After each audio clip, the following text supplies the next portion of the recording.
이 광고가 흐르는 30초 동안 굶주림으로 사라져가는 아이들은 6명. 당신의 전화 한 통이 이 아이들의 생명을 지킬 수 있는 빵과 물이 됩니다. 한 아이의 생명을 구하는 것보다 더 값진 일이 있을까요? 월 2만 원이 만드는 작은 기적. 지금 당신의 전화로 시작됩니다.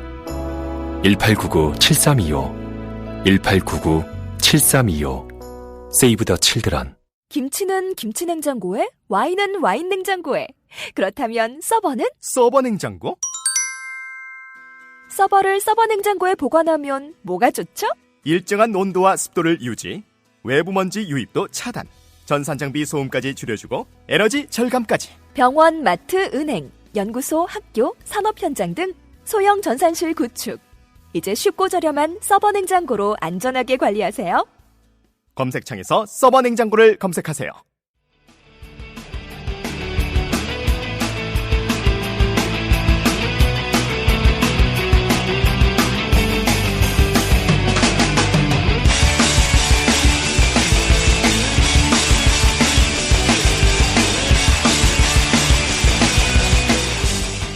이 노래가 아닙니다.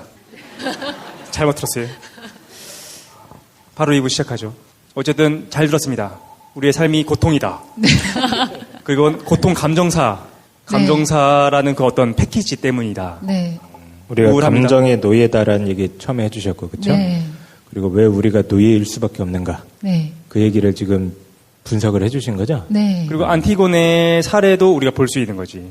어떻게 보면 감정, 정서, 그 다음에 뭐 사유라는 것이 고통을 만들어내는 것처럼 인간들 간의 관계에서도 고통이 계속해서 발생하는 거야. 네. PPT가 아름다워졌습니다. 네. 일부 얘기만 들어서는 숨이 더 무거워졌어요. 네. 그래서 2부에서 해결 방법을 좀 얘기해보고, 실제 그 명상 방법들이 많이 나와 있기는 한데, 저도 쓰면서 조금 고민했었던 게, 어떤 방법이나 이론적인 거 전달하는 게 쉽지 않은 것 같아요. 이렇게 실제로 해볼 수 있는 기회가 같이 있으면 되는데, 그래서 이번 기회를 빌어가지고 한번 같이 호흡 명상을 잠깐 해보면 좋을 것 같습니다. 그래서 제가 막 10분이나 뭐 30분 내내 시키지 않을 거니까 한 2분 정도만 할애해 주시면 되거든요. 그래서 막 해봤는데, 나한테 잘 맞고 좋더라 라고 해서 숨이 가벼워졌어. 그러면 조금 해보시면 좋을 것 같고, 해봤더니 나한테는 잘 안 맞고 난 별론 것 같아 라고 하면 다른 방법을 해보시면 좋을 것 같습니다. 네. 근데 이게 그런 생각이 드는데, 우리는 이제 팟캐스트 오래 하면서 김도인이 이제 무신론자라는 것도 알고 종교가 없다는 것도 알기 때문에 네. 이게 하나의 어떤 뭐 몸을 사용하는 운동으로서 해결 방안으로서 이 명상 얘기를 하지 않습니까? 네. 근데 저항감이나 어떤 거부감이 있으신 분도 있을 것 같다는 생각이 드는데, 근데 어쨌든 네. 말씀드리면 김도인이 어떤 종교를 갖고 있거나 그런 게 절대 아닙니다. 네. 아까 쉬는 시간에 나오는 노래 들은 다음에 깜짝 놀랐어요. 왜요? 인도로 갈 것 같아가지고. 그런데 그런 건 아니고 어떤 네. 하나의 객관적인 방식으로서 호흡 명상이라는 것이 필요하다. 네, 실제 명상이란 용어 자체가 너무 다양하게 쓰이기 때문에 뭐 호흡 명상 이런 뭐 종교적인 색채 떠올리시는 분들도 있을 텐데, 호흡 명상은 지금도 심리 치료로도 너무 많이 쓰이고 있어요. 그래서 집중력 훈련하는 방법으로도 쓰이게 하고, 뭐 구글에서도 명상 프로그램을 사내에서 뭐 운영한다라고 하는데, 거기도 실제 포함되어 있는 만큼 특정 뭐 종교에서 하는 훈련 방법이라고 생각하지 않으셔도 돼요. 병원에서도 쓸 정도로 객관적이고, 네. 저희 그 초등학교 때 뭐 그 명상의 시간 나오는 것 같이 정말 종교적 색채 없이 정말 받아들이면 싫었어요, 되는 그거. 거죠. 네. 아, 그래요? 네, 네. 그래서 네, 병원에서도 통증 프로그램 해가지고 통증을 감소시켜주는 거를 자각하게 하는 프로그램들이 있거든요. 거기서도 이제 쓰이는 만큼 그냥 중립적인 하나의 방법이라고 보시면 될 것 같아요. 이슬람이나 카톨릭에서도 명상 같은 거 많이 합니다. 정말요? 네, 방법이 달라서 그렇지. 네. 예. 호흡 명상? 호흡은 아니지만. 그냥 명상? 알겠습니다. 뭐 그 어떤 내용인지 한번 들어보죠. 네, 한번 해보도록 할게요. 아까 고통이 고통 감정사 이래서 연합체로 구성된다 이렇게 말씀드렸는데, 그냥 인지 처리 과정이다 이렇게 과학적으로 생각하실 수도 있잖아요. 그럼 저희가 고통이 덩어리로 이루어져 있는 걸 알게 됐어요. 어떻게 해야지 없어질까요? 폭파시킵니다. 빵! 어떻게 해요? 최 사장님 생각하시기엔 보통 보니까 그냥 우울한 줄 알았는데 실제로 딸려있는 애들이 너무 많은 거예요. 해결이 안 될 것 같은데. 지금 왜냐면 김도인의 논리를 따라가 보면 이거는 뭐 어떻게 건들 수가 없는 거 아닙니까? 하나의 패키지로서 고통이라는 것이 발생했는데, 그것이 김도희 무지하게- 나이에 따라서 21살까지 계속해서 연합되어 오면서 이게 눈덩이처럼 불어난 거야. 네. 그러면 뭐 극복이 안 되죠, 뭐. 돌아가셔야죠.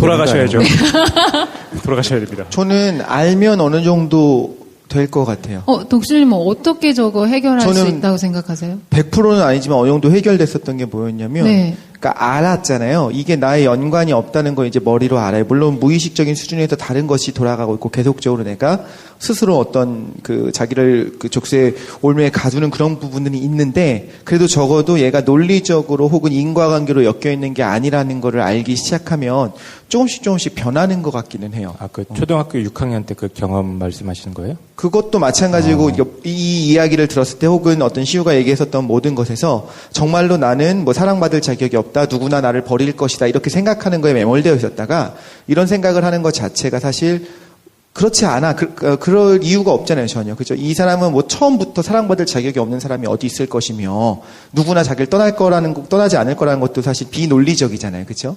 그러니까 그거를 알게 되면 일시에 그냥 진짜 폭탄이 빵 터지듯이 요게 다 없어지는 건 아니겠지만 조금씩 차단할 수 있는 것 같고, 네. 내 감정의 대상이 뭐 때문에 나타나는 건지를 좀 객관적으로 바라볼 수 있지 않을까 하는 생각도 들거든요. 독실이는 고통 감정사라는 것 어떤 패키지로 돼 있다. 그리고 연합되어 왔다라는 거를 아는 것만으로 그렇죠. 어느 정도 완화시킬 수 있을 거다. 네네. 지금 일부 강의만 들은 분들도 많은 분들이 어떻게 보면 이게 이런 것 때문이었구나라는 걸 알면 그 다음부터는 그 줄기를 끊어버리면 되는 거거든요. 맞습니까, 이게? 근데 그 개개인이 느끼시는 건 다를 텐데 저는 실제 저 얘기를 들었을 때 처음에 이해를 못했어요. 그러니까 저런 식으로 말씀 안 해주시고 보통 뭐 연기다 아니면 너가 하는 게 뭐 다 업보다 아니면 생각이나 나쁜 감정들은 지나가는 거니까 흘려보내라 뭐 이런 말씀 많이 하시잖아요. 그게 도대체 뭘 의미하는 건지 몰랐는데 저렇게 패키지로 구성되는 거 정보가 실제 자동적 연합되는 건 문제가 아니거든요. 그게 스트레스 정보가 될 때 문제가 돼요. 아까 빨강색으로 눈덩이처럼 불어나 있는 상태가 문제인데 그건 어떻게 해결할 수 있냐면 두 가지 방법으로 해결할 수 있어요. 그 감각 연합체를 구성하고 있는 감각, 감정, 생각에 대해서 이해를 할 때 사라지고 아까 감정이 스트레스를 결정한다고 했었잖아요. 나에게 일어났었던 감정을 이해할 수 있는 상태가 되면 고통이 저 정보들은 그대로 남아있어요. 근데 고통이라고 인식되는 것처럼 데이터가 고통 이렇게 인식되지 않고 그냥 중립정보로 활용되게 돼요. 두 가지 감각, 감정, 생각 구성되어 있는 것 자체를 이해해야 되고 왜냐하면 우울할 때마다 신체적인 감각도 활성되고 감정도 활성되고 생각을 활성되니까 그게 어떻게 이루어지는지 모르면 고통으로부터 벗어나기가 어렵고 두 번째 자기가 경험하는 감정 자체를 이해할 수 있는 성찰 능력이 향상되면 고통으로부터 벗어날 수가 있어요. 내가 듣기에는 1번, 2번이 동일한 것 같은데 어떤 차이가 있습니까? 왜냐면 독실이가 했던 얘기가 맞네. 고통 감정사에 대해서 이런 메커니즘이다라는 걸 이해하면 된다가 첫 번째 방법이었고 근데 성찰하고 무슨 차이가 있습니까? 첫 번째는 고통이 연합체로 구성되어 있다라는 메커니즘을 이해하는 게 아니고 실제 자기한테 느껴지는 걸 이해해야 돼요. 사람들마다 신체나 감정이나 생각에 특징이 있거든요. 여러분들이 느끼시는 스트레스도 자기 개성에 따라서 달라요. 똑같이 스트레스 받는 상황에서 막 숨이 막히는 사람들도 있고 식은땀이 느껴지는 사람들도 있고 자기가 삶을 살아가는 방식은 너무 개성 있게 사는 거예요. 그러니까 나한테 일어나는 자기 신체적인 느낌, 그 다음에 감정, 생각을 알 수 있어야 돼. 친구 사귀듯이. 근데 보통은 자기가 느끼는 신체적 감각 자체에 대해서 익숙하지 않기 때문에 이렇게 뭔가 앞에서 말해야 되는 상황에서 긴장된다 그러면 뭔가 식은땀 나고 숨이 막히고 이런 것들을 그냥 뭐 불안하다 이렇게 퉁쳐가지고 생각하게 되거든요. 근데 신체에 대해서 집중하는 훈련을 하게 되면 그 세밀한 감정들을 느껴서 구별할 수가 있어요. 내가 지금 신체적으로 긴장돼 있구나. 호흡이 가빠오는구나. 식은땀이 나는구나. 구별하면 뭉탱이로 불안감 이렇게 느껴지지 않기 때문에 익숙해서 그거로부터 자유로워질 수가 있는 거예요. 그게 첫 번째 방법으로서 이해. 네네. 성찰은? 구성 요소들을 이해하는 게 첫 번째 방법이고 두 번째는 예를 들어 안티고네라고 해볼게요. 안티고네가 자기한테 일어났던 부모에 대한 끔찍한 비극, 자기에 일어났던 형제 간의 끔찍한 비극을 이해 못하면 죽을 때까지 그냥 고통스러운 상태인 거예요. 근데 안티고네는 뭐를 했냐면 형제가 죽었거나 부모가 죽은 게 바뀌지는 않았잖아요. 그냥 그 사건을 자기가 이해한 거예요. 그 사건 자체를 이해할 수 있는 능력이 향상되면 나한테 일어났던 끔찍한 일들 아니면 고통스러웠던 사건들이 없어지는 게 아니지만 자기가 그걸로부터 자유로워질 수가 있어요. 그러면 첫 번째는 각각의 어떤 그 정보들을 깊이 이해하는 거고 두 번째는 그 연결되어 있는 그 고리를 끊는 거라고 보면 되는 건가요? 네네. 실제로는 뭐 끊어지는 거는 아니지만 그 자체가 고통에 대한 데이터로 나한테 활성화되지 않아요. 그냥 거의 초기화되는 상태인 거예요. 마치 여러분들 컴퓨터 많이 하시면 컴퓨터 메모리 꽉 차면 컴퓨터 리셋해가지고 메모리 비우시잖아요. 그것처럼 마찬가지로 나한테 일어났었던 사건들은 전혀 변하지 않지만 나를 꽉 채우고 있었던 고통, 스트레스 데이터들이 초기화, 리셋되는 상태랑 똑같은 상태가 벌어져요. 일단 한번 더 자세히 한번 들어본 다음에 그 다음에 이제 우리가 물고 뜯고 즐기는 시간을 한번 가져보도록 하겠습니다. 뜯지 마. 네, 다음 볼게요. 네.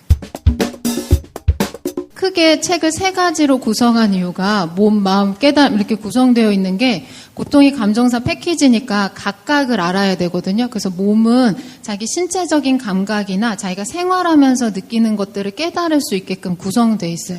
두 번째, 마음의 부분은 자기가 느끼는 감정의 특이성이 있어요. 우울한 것도 저희가 뭐 얘기하면 야, 나 우울해 하면 다 이해하지만 자기가 개별적으로 느끼는 우울감은 정말 다르거든요. 어떤 사람 우울을 짜증감으로 같이 느끼는 사람들도 있고 우울하면 슬픈 사람들도 있고 우울하면 무기력해지는 사람도 있어요. 자기가 가지고 있는 느끼는 감정의 개성을 알아볼 수 있는 시간이 필요해. 그래서 그런 내용으로 마음이 구성되고 두 번째, 마음 부분에는 인사이드 무비에서처럼 시우가 자기한테 일어난 일들을 안티고네가 마치 이해하는 것처럼 성찰하는 능력이 향상되는 부분이 포함되어 있어요.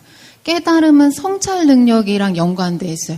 나한테 어떤 사건이 일어나듯이 저는 결국에는 스스로가 이해할 수밖에 없다고 생각하거든요. 안티고네도 누가 도와줘서 자기가 이해하지 않은 것처럼 유명한 사람이 와서 깨달음을 주거나 아니면 누구 유명한 사람이 도와줘서 깨달음에 이른 게 아니고 그냥 스스로 받아들이고 감내한 것처럼 살면서 일어난 일들은 누구나 자기가 알아서 받아들일 수 있다고 생각해서 인생을 이해하는 방법, 마지막에는 평소에 일어나는 사건들을 이방인의 시간을 통해서 수용할 수 있는 능력을 기르는 걸로 이렇게 구성이 되어 있어요.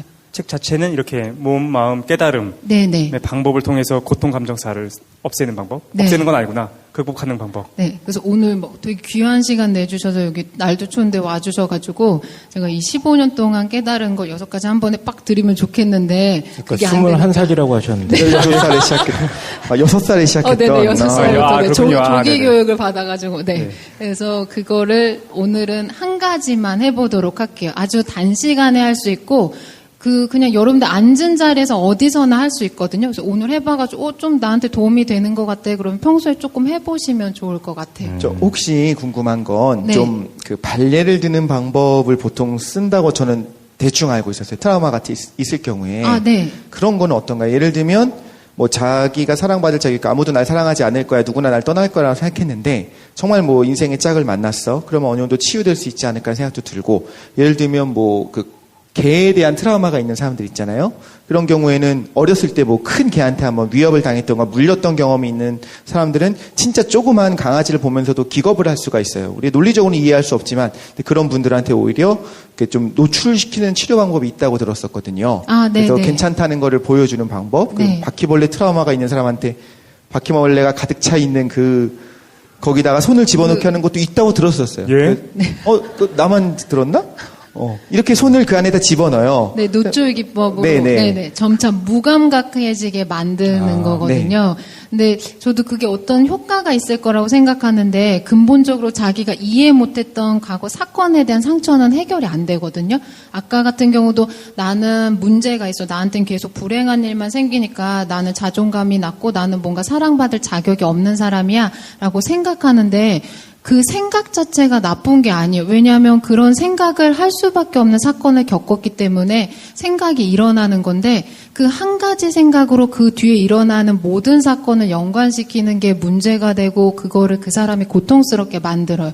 그러면 그 생각 자체를 고치는 게 아니고 내가 이렇게 힘든 일을 겪었더니 나가 무가치하거나 내가 이렇게 뭔가 문제가 있는 사람이란 생각이 들었구나 라고 받아들일 수 있어야 된다는 거를 저는 강조해서 썼어요. 네네. 독실이가 했던 얘기는 사실은 증상을 완화하는 방법인 거고 김도희는 뭘 하고 싶은 거냐면 첫 번째 단추를 다시 끼게 하고 싶은 작업을 하고 싶었다라고 난 생각했어요. 네, 근데 실제 독실님 말씀해 주신 게 정말 중요하고, 제가 그 책에서는 단 한 번도 언급하지 않았지만, 저희가 아까 우울한 감정 6개가 들면, 보통, 감정 왜 이렇게 기분이 나빠 지우려고 하잖아요.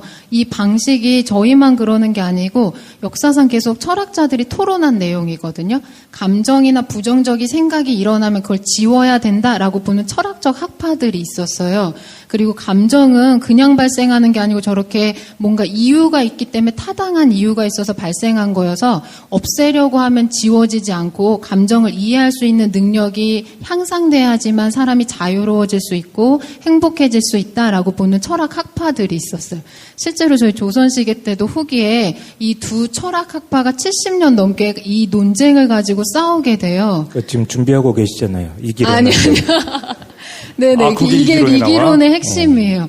감정이 까닭없이 일어나거나 생각, 그거 자체로 일어나면 그 사람이 어쨌든 지금 문제가 있는 거예요. 문제가 있으니까 저는 이상한 감정, 이상한 생각을 하지, 노력하면 나아질 수 있어 라고 강조해서 자꾸 감정이나 생각들을 하지 말고 지워나가게 하는 철학파가 있어요.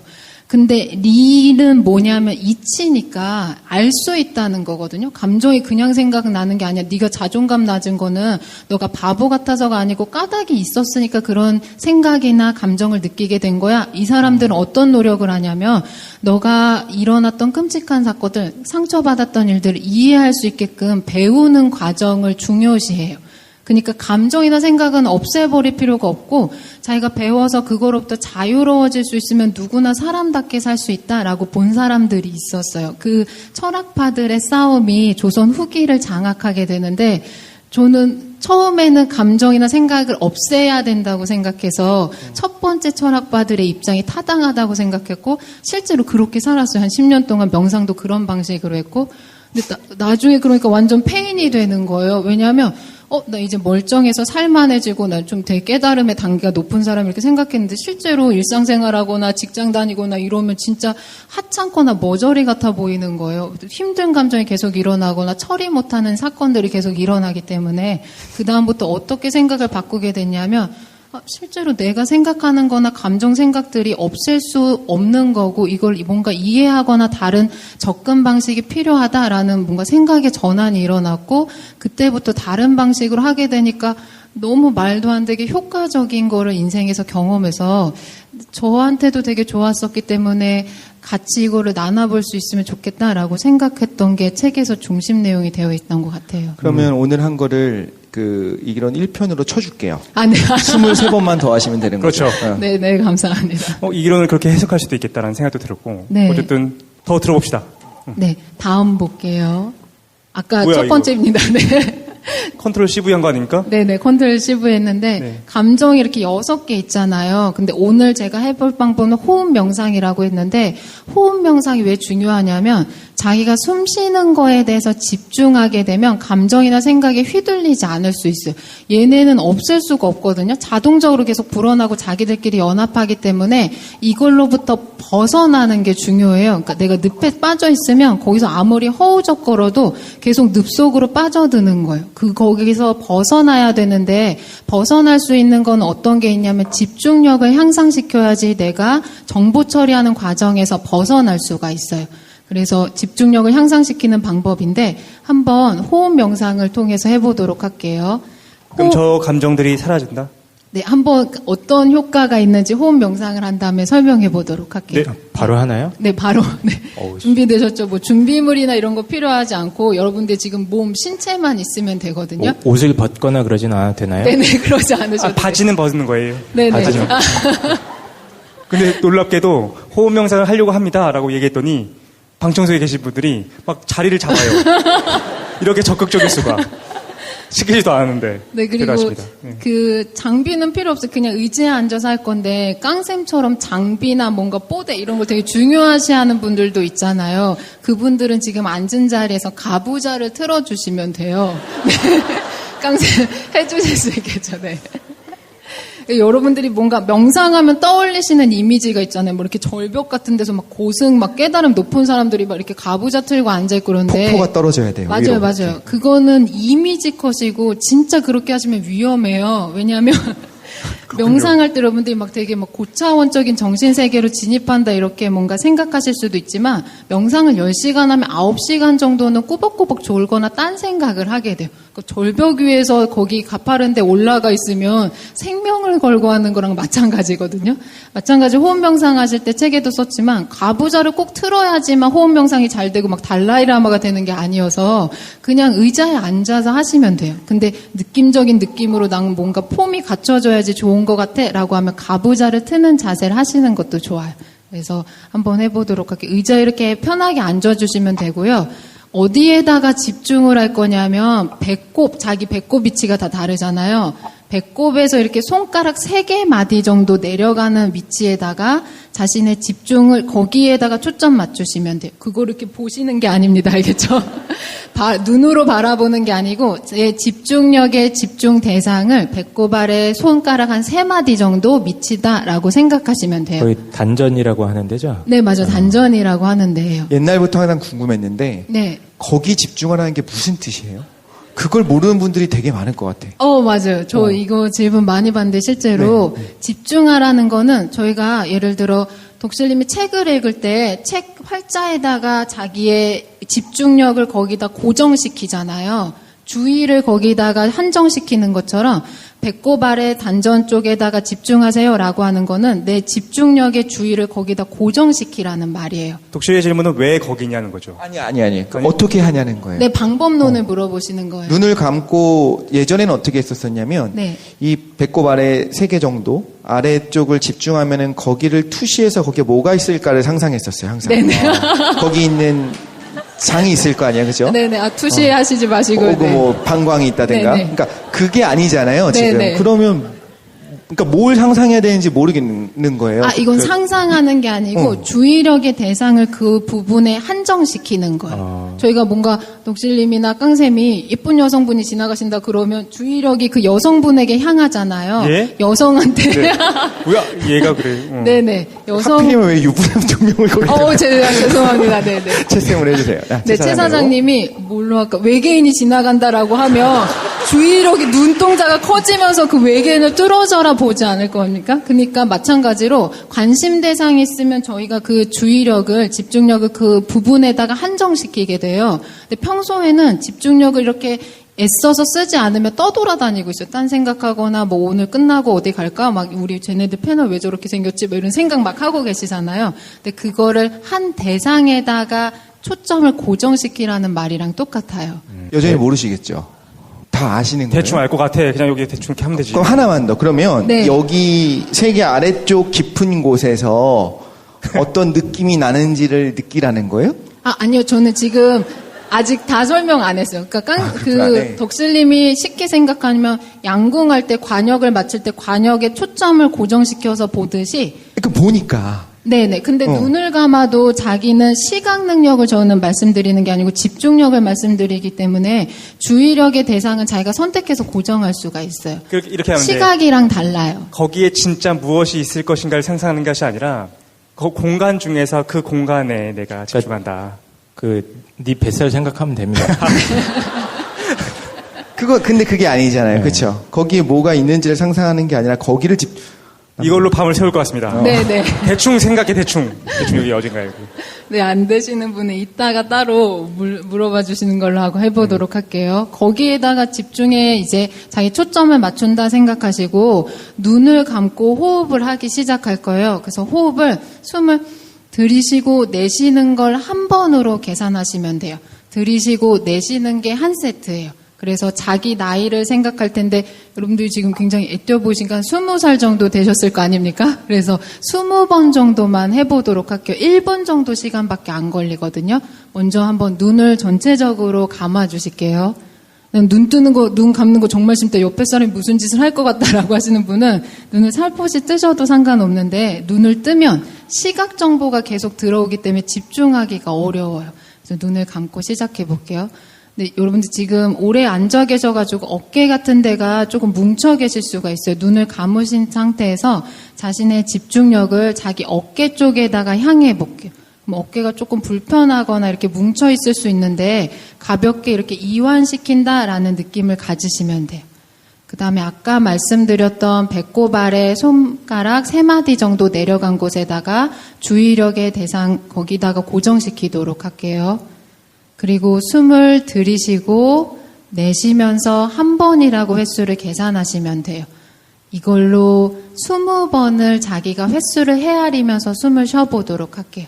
네, 시작할게요.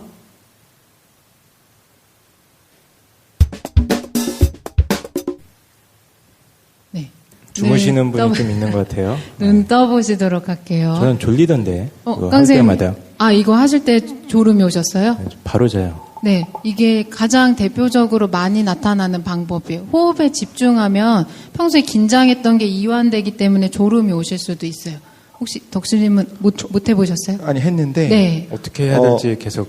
저는 제 방법을 전 나름 했다고 생각하는데 아마 여기 있는 분들도 다 제가 왜 계속 저렇게 딴지를 걸어 난 할 줄 아는데라고 했던 모든 사람이 다 다르게 했을 것 같거든요. 네. 근데 저는 뭘 상상했냐면 조그만 제가 이 포지션 위치에서 이렇게 아래를 내려다봤어요. 네. 그런 식으로 네, 위에서 아래로 생각하셔도 집중을 돼요. 하라고 하니까. 근데 네네. 예를 들면 심장에 집중해라. 그럼 심장이 두근두근거리는 걸 느끼는 거에 집중할 거고, 네. 코에 집중해라면 코끝이 이제 숨을 쉴 때마다 이제 약간 하잖아요. 네. 그 반응에 집중을 할 텐데 여기는 집중할 방법이 없어요. 이제 내려다보는 걸로. 네. 어떤 게 뭔가 느껴지시거나 이런 거 있었어요, 덕수님? 아니 그냥 그걸 봤다고요. 그냥 그래서 보고 있었어요. 그냥 지켜보고 있었어요? 네. 아니 뭐 아무것도 없잖아요. 예를 들면 뭐 왼쪽 이두근에 집중해 보세요. 그럼 할 수 있어요? 보통 다 하죠. 왼쪽 이두근 딱 집중하면 되지. 네, 최 사장님은 어떠셨어요? 전 2가지를 봤습니다. 네. 첫 번째는 빛의 세계 속에 있는 브라흐만을 봤고, 두 번째는 20번 했는데 빛을 봤다고? 금방 보는 거야. 두 네, 번째 네. 할 때 봤어요. 두 번째는 살짝 눈을 떴더니 눈을 뜨고 있는 깡쌤과 마주쳤습니다. 딱! 봤어요. 항상 거짓말로 하셨어요? 네. 근데 놀라운 게 졸려가지고. 살짝 눈을 떴거든요. 한 네. 12번째인가? 그래서 봤는데 한 번도 빠지지 않고 다 눈을 감고서 이걸 같이 하고 있다는 게 내가 여기 왜 있는 것인가? 여긴 어디인가? 막 여러 가지 생각이 들었습니다. 네. 이게 너무 횟수가 짧아가지고 20번 정도 하면 지금 집중을 하기가 어려우셨을 거예요. 만약에 나는 호흡하는 거에 대해서 20번 동안 한 번도 흐트러지지 않고 20번을 다 셌다 하는 분 혹시 계세요? 1부터 20까지 나는 숫자를 온전히 다 셌다. 그 전까지는 뭐 다른 생각이나 감정 안 떠오르고 호흡에만 20번 했다. 엄청 열심히 하시더니 한 번도 안 되시네. 아니 저 몇 분 손을 드셨습니다. 손 드셨어요? 네네. 이분들 달라이라마급인 거예요. 알겠죠? 네. 20이라고 하는 숫자를 기억하고 있는 것 자체가 온전히 놓지 못한 겁니다. 예? 네. 23라고 했잖아. 뭐 13, 14 이러면서 세은 거 아니에요. 네. 그것까지도 없어져야 되는 거 아닙니까? 네, 숫자는 처음에 집중력이 약하기 때문에 효과적으로 집중하려고 세는 게 좋아요. 그렇군요. 네, 숫자가 거슬리시는 분들도 있는데 그때는 안 쉬어도 되는데 여러분들 지금 손 드신 분 외에는 어땠을 거냐면 하나, 둘 호흡하다가 오늘 저녁에 뭐 먹지? 오늘 밖에 추운데 빨리 가야 되는데 이런 생각이 떠오르거나 하나, 둘 하다가 피곤해서 졸린데 이런 생각이 들거나 하나, 둘 했는데 갑자기 막 슬퍼지시는 분도 있어요. 이런 것들이 막 떠오르는 거예요. 근데 호흡은 아까 말씀드렸던 것처럼 제가 숨 쉬는 거에만 집중하게 되잖아요. 그러면 나중에 집중이 계속 유지되면 호흡하는 작용에만 집중하기 때문에 감정이나 생각이 사라진 상태를 경험하게 돼요. 다음 볼게요. 실제로는 저희가 감정 생각이 막 있어서 항상 머릿속 복잡하면 기분 짜증나 이러지만 아니요, 아닙니다. 아픕니다. 이 맞는 거예요. 네. 뭐야 이거? 우리가 네, 결말을 알았어. 네네. 속상해, 네. 이 아무것도 없는 바탕 이거 상태. 라디오로 들으신 분들이 이해 못할 것 같으니까 말로 설명을 하면 네. 기도인이 맞다. 다음이라고 했는데 PPT에 모든 게 다 사라졌어요. 흰색만 남았더니 이걸 관리하시는 이제 스태프께서 네. 고민하신 것 같아요. 잘못 나왔나 보다. 그래서 그 다음 걸 눌렀는데 아닙니다. 이거 흰 백지 상태가 맞다는 네. 거죠. 제가 말씀드렸었는데 이 백지 상태를 경험할 수 있는 효과를 줘요. 그러면은 집중하시다 보면 어떤 상태를 체험하시냐면 내가 항상 힘들어했었던 감정 생각이 절대적인 게 아니라는 경험을 하실 수 있어요. 이 경험이 굉장히 중요하거든요. 하향 바탕 상태를 경험하니까 내 감정 생각들로 채색되어 있는 상태로부터 자유롭거나 여백이거나 그거를 관찰할 수 있는, 조망할 수 있는 시야가 넓어지게 돼요. 네. 저희 그래서- 지난번에 사후세계 네. 그거랑 좀 연관지어서 좀 여쭤보면 까맣게 되지는 않고 하얗게, 그러니까 빛이 생기는 겁니까? 저는 지금 비유적으로 말씀드린 거고, 아까 최 사장님이 빛을 보셨다고 했어요. 네네. 말도 안 되게. 네. 빛을 보실 수도 있어요. 근데 그거는 집중력이 깊어지면 빛을 보는 사람들이 있어요. 빛을 보시면 저한테 다시 오시면 돼요. 알겠죠? 그러면 지금 네. 말씀하신 거는 모든 잡생각이 사라지고 그냥 없어지는 백지가 된다는 걸 말씀하신 거지, 실제로 흰색 뭐 빛으로 가득 찬 세상을 네, 본다는 네. 거는 아닌 네, 거죠. 저는 비유적인 표현으로 원래는 여기 감정 생각이 꽉 채우고 있었는데 그게 사라진 상태를 경험해요. 그러면 내가 되게 절대적이거나 나를 힘들게 하는 감정들 때문에 힘들어하고 있었는데 그게 절대적으로 고정되어 있는 게 아니구나라는 자가 깨달음을 얻을 수 있고, 이 경험 자체가 굉장히 스트레스를 줄여주거나 고통을 또 벗어나는데 효과적인 방법이 돼요. 두 번째로 오해가 네. 될 수 있으니까 김도인 책에서 제가 생각했을 때 첫 번째 중요했던 게 고통 감정사였고, 네. 두 번째가 탈동일시라고 생각했거든요. 탈동일시를 하고 있는 거예요. 그러니까 김도인이 얘기했던 건 그거죠. 우울, 슬픔 이런 감정들이 자꾸 내 거라고 생각이 드는데, 지금 이제 설명할 건가요? 아니면 아니요, 맞죠? 말씀하셔도 돼요. 감정 뭐 이런 것들이 그냥 나라고 생각한 거야. 근데 호흡 명상을 하면서 우리가 뭘 알게 됐냐면은 그 감정 고통이 없어진 게 아니라 있는데 여백을 내가 본 거지. 그것과 무관하게 아무것도 없는 상태에서의 나를 경험하고 있는 거야. 그러면서 뭘 알게 되느냐면은 그것이 내가 아니었다라는 걸 알게 된다는 거예요. 우울한 것이 나가 아니었구나. 네. 슬픔이라는 것이 내가 아니었구나. 그래서 호흡 명상을 통해서 그 감정들에 내가 휘둘리는 것이 아니라 이렇게 사라진 건 아니지만 남아있지만 거기서부터 내가 벗어나 있다. 네. 내가 그것이 아니다. 그걸 깨달아야 된다라는 게 김도인 생각인 거죠. 네, 이게 가장 기본적이고 가장 효과적인 방법이 될 수 있을 것 그걸 같아요. 우리가 호흡 명상을 통해서 경험해 볼 수 있다는 거예요. 네. 근데 그러면 뭔가 다른 거에 집중을 하는 거잖아요. 그러니까 모든 것에 집중하지 않는 걸 통해서 아무튼 간에 우리가 감정들이 연결된 거를 피해가는 거라면, 네. 만약에 이론적 토대 없이 만약에 실천을 바로 했다고 한다면, 그럼 예를 들면 나는 잠잘 때는 행복해, 그러니까 계속 잘 거야 해서 실제로 우울할 때 계속 주무시는 분들이 있어요. 네. 일상생활에서 벗어나려고. 혹은 나는 뭐 오버워치를 할 때, 뭐 롤을 할 때 이런 잡생각이 안 나. 그래서 실제로 게임 중독을 되는 이유 중에 하나가 그런 게 될 수 있거든요. 정말 그냥 눈을 돌려서 현실을 봤을 때 너무 고통스럽기 때문에 그냥 그걸 하기 싫어. 그래서 이제 게임에 중독되기도 하고 하는데, 그럼 만약에 명상에 중독되면 어떻게 하죠? 그것도 실제로 일어나요. 집착은 명상뿐만 아니라 어떤 대상에도 일어날 수 있어요. 명상이란 방법 자체는 좋은 것도 아니고 나쁜 것도 아니에요. 그냥 자기가 효과적으로 고통을 치유할 수 있으면 좋은 방법이 되지만, 우리가 알고 있는 것처럼 명상 가르쳐 준다고 하면서 정말 사이비 집단들도 너무 많잖아요. 그러면 그분들은 명상이라는 도구를 악용해서 쓰고 있는 거기 때문에 그것 자체는 아무런 의미도 안 줘요. 근데 그걸 내가 효과적으로 사용해서 나한테 대해서 효과가 있게 고통을 치유할 때만 의의가 있는 거지, 명상 자체가 뭔가 좋고 나쁘거나 그런 거는 아니에요. 네. 그리고 이런 질문하고 비슷한 질문인 것 같아. 무라는 것도 하나의 존재인가? 독실이가 얘기하는 건 비슷하다는 생각이 들거든요. 명상이라는 것 자체는 뭘 보는 거냐면은 내가 생각으로부터 탈동일시에서 의식 자체를 보려고 하는 거라고 한다면 그 의식도 하나의 존재 아니냐라고 얘기하면 더 이상 할 말이 없긴 한데, 그건 좀 질적인 차이가 있는 것 같아요. 아니, 그렇게 어려운 질문을 한 건 아니고. 알겠습니다.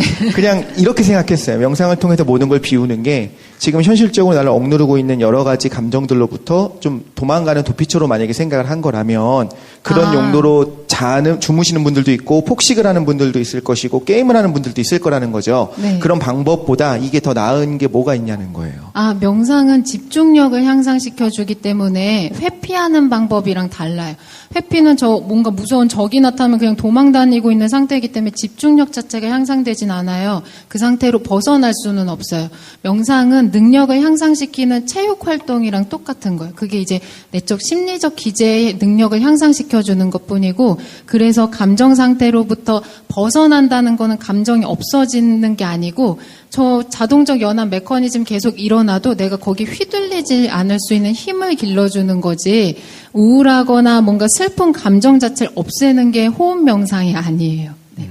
그러니까 아까 감정의 노예 상태라는 표현을 해주셨던 것 같은데, 네. 이런 식으로 뭐 폭식을 한다거나 네네. 게임에 몰두한다건데 이것도 사실은 노예 상태를 벗어나지 못하는 거네요. 네, 감정이 일어나면 마치 저희가 실험하는 뭔가 반응 대상, 실험하는 동물처럼 거기에 대해서 자동적으로 반응하고 있는 것 뿐이에요. 우울하다 그러면은 폭식해 그러면 거기에 대해서 폭식 이렇게 자동 반응으로 일어나는 거지 내가 주체적으로 이렇게 감정을 느끼는 상태라고 보기 어려워요. 네. 그러니까 그런 노예 상태에서 벗어나기 위해서 첫걸음을 지금 제시해 주신 게 네 주의력을 이렇게 한 곳에 집중시켜서 네. 너 자신을 이렇게 들여다보는 연습을 해보자. 뭐 네, 이런 건가요? 네. 네. 어, 그래서 저는 뭔가 세상에 저절로 되는 방법이 없다고 생각하는 것 같아요. 저희들도 오셔가지고 좋은 말씀을 듣거나 이런 좋은 방법들도 많지만 그때뿐이고 실제로 내가 생활했을 때는 여러 가지 문제에 다시 부딪히게 되거든요. 그걸로부터 벗어날 수 있는 궁극적 근본적인 방법은 자기가 능력을 향상시키는 것밖에 없는 것 같아요. 자기 능력 향상? 네네. 근데 저희가 이게 익숙하지 않을 뿐이지 어려서부터 뭔가 밥 먹거나 생활하는 능력들은 많이 해왔기 때문에 형성되어 있잖아요. 근데 심리적인 것도 이제 집중해서 자기가 향상시킬 수 있는 기회가 되면 좋고 마치 저희가 시식회 보듯이 오늘 호흡 명상이라는 거 한번 잠깐 해봤는데 맛있고 나한테 잘 맞더라 그러면 해보시면 좋을 것 같고 먹어보니까 별로 맛도 없고 도움이 안 되는 것 같아 라고 생각하시면 너무 여러 가지 좋은 방법들이 많아요. 거기서도 또 찾아보시면 좋을 것 같아요. 그러면 하다 보면 명상이 익숙해지게 되면 나중에는 이제 깨닫게 되고요. 네. 내가 안에 있는 이런 감정들이 연결된 게 아니구나라는 거를 알게 되면 그때부터 명상을 안 해도 되는 건가요? 그게 아니라면 네. 그 클라이언트가 날 너무 짜증나게 해. 그럼 갑자기 잠시만요. 그럼 또 가부좌를 틀 수도 있는 거잖아요. 천재인데. 그럴 수 있잖아. 네. 아까 제가 말했었던 명상 중독이 될 수도 있는 거 아닙니까? 라고 얘기한 게 좀 그거거든요. 근데 저희가 이런 거랑 똑같아요. 독실님이 저희 지금 배고파서 밥 먹었는데 배부르다고 해서 죽을 때까지 밥 다시 안 먹지 않잖아요. 근데 배고프다고 해가지고 지금 중요한 자리인데 저희가 북콘서트 하는데 제가 여기서 밥을 먹지 않는 것처럼 명상에서 뭔가 집중력이 향상되면 그걸 자기가 자유자재로 쓸 수 있는 능력이 향상되는 거지 그때마다 직접적으로 너 잠깐 기다려보세요. 저 호흡 명상 좀 할게요. 이렇게 해야 되는 게 아니에요. 네네. 오케이. 일단 알겠습니다. 시간이 많이 가고 있으니까. 네. 그래서 어떻게 됩니까? 그래서 우리가 아까 이미 본 것. 그래서 어떻게 된 거예요? 안 본 척해줘. 예. 이 다음에 네네. 어떻게 되는지 궁금하네요. 다음 볼게요. 네. 이렇게 하면 좋을 것 같아요. 그리고 그 호흡 명상 자체는 시각 정보를 처리하는 과정 자체를 감소시켜 주기 때문에 되게 피곤하실 때 잠깐 20번 정도 눈 감고 하시면 갑자기 기분이 그냥 상쾌한 것 같다 이런 느낌, 활력도 받으실 수 있어요. 그래서 효과적으로 잠깐 한번 하루에 한 번, 두 번 정도 이렇게 해보시면 좋을 것 같습니다. 그래서 우리가 고통으로부터 자유로워질 수 있다. 네. 라는 거죠. 한 번에 그냥. 네. 알겠습니다. 사실 이론적인 부분을 설명을 좀 안 하신 거, 일부러 안 하신 것 같은데 책에 보면은 왜 이걸 해서 이제 끊을 수 있는지에 대한 설명들이 나와 있고 어떻게 극복해야 되는지 방안이 맞아요. 나와 있는데 네네. 그거는 좀 지금 빼고 실천하는 거, 우리 일상생활 속에서 어떻게 해서 우리의 감정을 조절할 수 있는가 이걸 말씀하신 것 같아요. 그래서 필요하시면 책을 읽어보시면. 사실 여기 오신 분들은 사실 다 갖고 계신 우리 분들이에요. 방송 네네. 그치. 어쨌든 그리고 숨쉬도 가볍게 같은 경우에 그런 생각이 있어. 혼자 읽으면 별로 재미없는 책인 것 같고 난 그렇게 느꼈거든요. 요거를 챕터에서 몇 명이서 같이 시키는 대로 해보면 재밌을 것 같다는 생각이 있어. 예스맨 운동이나 아니면 운동화를 신거나 뭐 이런 것들. 그래서 실천할 수 있는 책으로 써준 것 같아가지고 한번 전 따라해볼 생각을 갖고 있습니다. 거짓말하지 마세요. 거짓말인지 어떻게 알았지? 네. 어쨌든 알겠어요. 정리할 시간이 왔습니다. 시간이 네. 많이 가고 있어가지고 잘 들었고 정말 짧게 10초 정도 마무리 멘트 한 다음에 오늘 정리해 보도록 하겠습니다. 오늘 어떻게 들으셨나요? 저는 재밌었습니다. 맨날 하는 멘트죠. 재밌었고. 거짓말하죠. 아니 재밌었어. 그리고 사실 따라해봤어요. 숨쉬는 가게를 읽고 나서 정말요? 내 맘대로 명상을 하는 편이었거든요. 그러니까 사고가 난 다음에 이게 너무 막 감각들이 너무 자극되니까 혼자서 아무도 시키지 않았는데 그때 명상이라는 게 있는지도 몰랐어요. 근데 그 소리나 시각을 차단하기 위해서 노력을 한 적이 있었어. 그래서 머릿속으로 잘못된 방법이었던 것 같은데 불꽃을 생각했거든요. 파란색 불꽃이 있는데 그게 감정 상태에 따라서 막 흔들리고 있는 거야. 그걸 이제 안정시키려고 노력했어요. 바람이 불지 않는 촛불처럼. 그렇게 혼자서 좀 힘들 때 나름대로 해왔다가 김도인이 호흡 명상, 호흡에 집중하라고 해가지고 몇 번 따라해봤거든요. 그런데 재밌었어. 정말로 무엇인가 집중이 되는 것 같고, 그래서 한번 하나하나 나와 있는 것들을 따라해 볼까, 웃자고 한 얘기가 아니라 그런 생각을 했습니다. 그래서 어떤 재밌는 책 써주셔서 감사하고, 같이 한번 이렇게 따라해 보는 것도 좋을 것 같다라는 생각을 했습니다. 저도 재밌었고, 형식적인 말 그만해, 이 자식들아. 내가 정해주지도 않았는데. 네.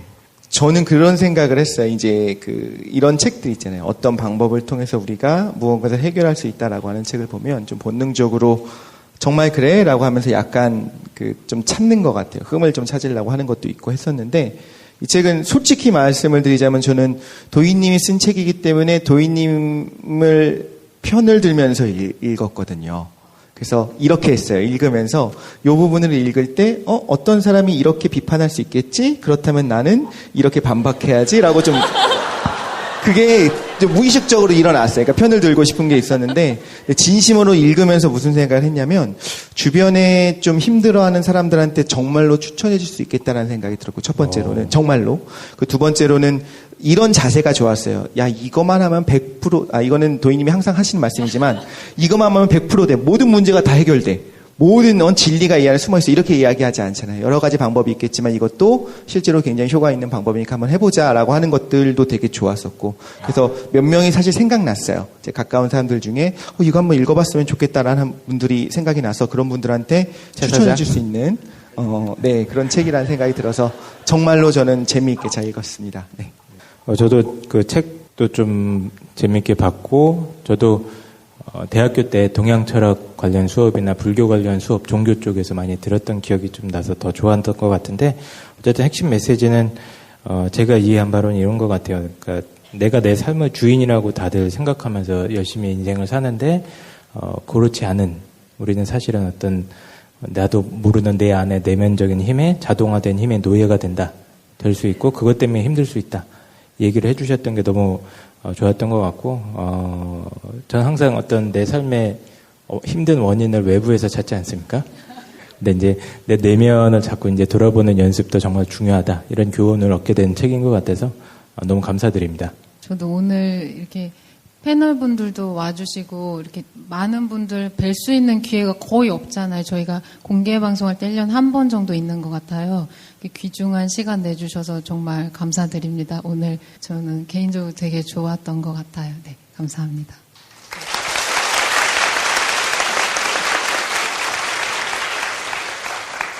긴 시간 동안 고생하셨습니다. 감사합니다. 감사합니다.